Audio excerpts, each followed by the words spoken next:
আমি আমার শ্বশুর শাশুড়ির জন্য দোয়া করি যেন তারা অনেক বছর বেঁচে থাকে। আর আমি যেন তাদেরকে দেখাতে পারি কিভাবে ছেলে বউয়ের সাথে আচরণ করতে হয়, ভালোবাসতে হয়, যত্ন করে মেয়ের মতো আগলে রাখতে হয়। হ্যালো গাইজ, আসসালামু আলাইকুম। আখি bright new vlog is it. কেমন আছো সবাই? আই হোপ সবাই ভালো আছো। তোমাদের দোয়া আর আল্লাহর রহমতে আমি অনেক ভালো আছি। বাসায় তো আজকে তেমন কোনো রকম কাজ ছিল না, তাই চিন্তা করলাম যে এই সময়টা কিভাবে পার করব আর কি করব। তারপর মাথায় আইডিয়া আসলো যে আমার তো অনেক দিন ধরে রসমালাই খেতে ইচ্ছা করছে, আমি এখন রসমালাইটা বানিয়ে ফেলি, আমার সময়টাও কাটবে আবার খাওয়াও হয়ে যাবে। যা চিন্তা তাই কাজ, আমি তো রসমালাই বানাতে চলে আসলাম। আর রসমালাই বানানোর জন্য কিন্তু রসগোল্লা যে সিস্টেমে বানায় ঠিক সেইভাবেই আমি প্রথমে বানিয়ে ভেবেছিলাম শ্বশুর বাড়িতে গিয়ে শ্বশুর শাশুড়ি মেয়ে হয়ে থাকবো, কিন্তু এটা সম্ভব হয়ে উঠলো না। সবাই বলে বৌমা নাকি কখনোই মেয়ে হয়ে উঠতে পারে না, কারণ হবে কিভাবে, শ্বশুর শাশুড়ি তো মা বাবা হয়ে উঠতে পারে না, তাহলে বৌমা কিভাবে মেয়ের মতন থাকবে। রসমালাইয়ের জন্য কিন্তু আমি রসগোল্লাগুলো আগে বানিয়ে নিয়েছিলাম, তারপরে কিন্তু মালাইটা তৈরি করে নিয়েছি। মালাইটা তৈরি করার পরে কিন্তু রসগোল্লাগুলো আমি মালাইয়ের মধ্যে দিয়ে দিয়েছি। এই রসমালাইটা যারা রসগোল্লা বানাতে পারে তারা কিন্তু খুব সহজে এই রসমালাইটা বানিয়ে নিতে পারবে, আর এটা খেতে তো জানোই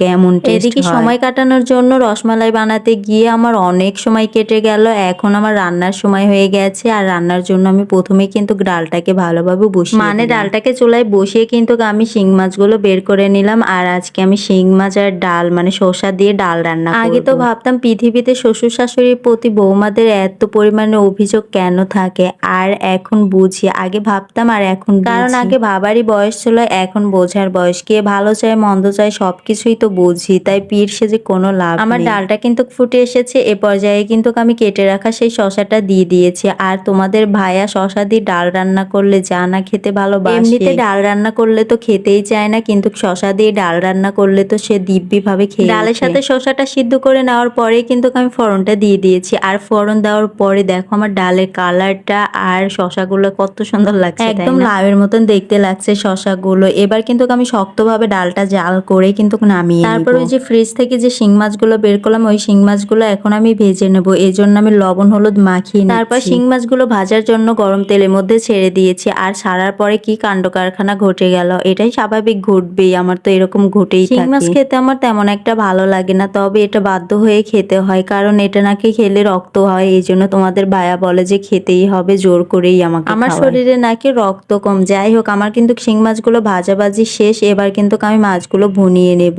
আর আমি আজকে শুধু বাটা মশলা দিয়ে এইভাবে শিং মাছগুলো রান্না করলে খেতে তাও ভালোই লাগে, তাও খাওয়া যায়। এই জন্য আমি মাঝে মধ্যে কিন্তু এইভাবে শিং মাছগুলো রান্না করে থাকি। আচ্ছা, শিং মাছগুলো নাকি কোনো সবজি দিয়ে রান্না করা যায় না, তোমরা বলো তো এটা সবজি দিয়ে রান্না করা যায় কি না? আমি তো জানি না, তোমরা যদি জেনে থাকো তাহলে অবশ্যই বলে যাবে। আমার শিং মাছগুলো কিন্তু রান্না প্রায় শেষের দিকে, আর আমি রান্না বান্না শেষ করেই কিন্তু চলে আসলাম একটা জিনিস। আমার হাতে কিন্তু এটা রসমালাইয়ের বাটি, আর এই বাটিটা দেখে তো তোমাদের ভাইয়া বলতেছে তুমি কি অর্ডার দিছো রসমালাই নাকি তুমি বাজার থেকে কিনে আনছো? আমি তাকে বললাম যে আরে বোকা নাই, এটা আমি অর্ডারও দেই নাই, কিনেও আনি নাই, আমি নিজে হাতে কিন্তু বানিয়েছি এই রসমালাই। তারপর তো তোমাদের ভাইয়া বিশ্বাসই করতে চাচ্ছিল না, শেষে ভিডিওটা দেখার পরে বিশ্বাস করলো। রসমালাইটা খেতে আসলেই মজা হয়েছিল। আগে তোমাদের ভাইয়াকে খাওয়ায়া কিন্তু আমি এখন খাচ্ছি। তো এখন আমরা এখানে রসমালাই খেতে থাকি। তোমরা এরকম আরো নিউ ভিডিও পাওয়ার জন্য আমার চ্যানেলটিকে সাবস্ক্রাইব আর পেজটাকে ফলো করে এই পর্যন্ত শেষ করছি। থ্যাংক ইউ সো মাচ, ভালো থাকবা সবাই, আল্লাহ হাফেজ।